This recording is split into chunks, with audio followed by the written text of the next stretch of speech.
Even in the most complex of systems, there is a way to simplify how they are managed, and in so doing, achieving results that you would have hitherto thought were neither reasonable nor possible.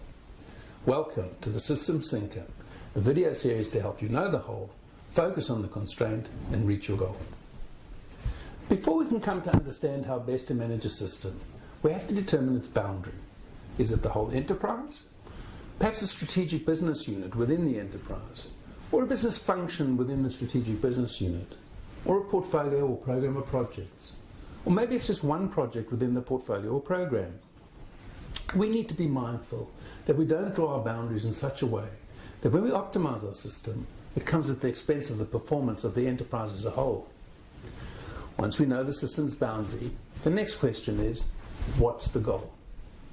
Suffice it to say that for this exercise, it is the most generic of productivity responses, to maximize the outputs with a minimum of effort on the inputs.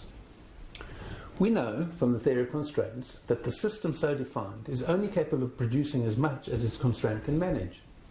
Thus, in managing our systems, we must engage with the concept of the 5-step focus.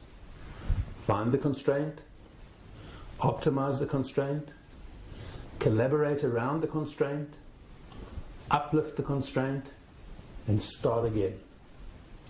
My course for systems thinkers explores how we can come to fully understand and exploit the power of the idea of the 5-step focus, and how this reasoned and empirical approach can contribute significantly to delivering consistently high performance results over the long haul. To learn more and experience what I mean, click the link in the comments below.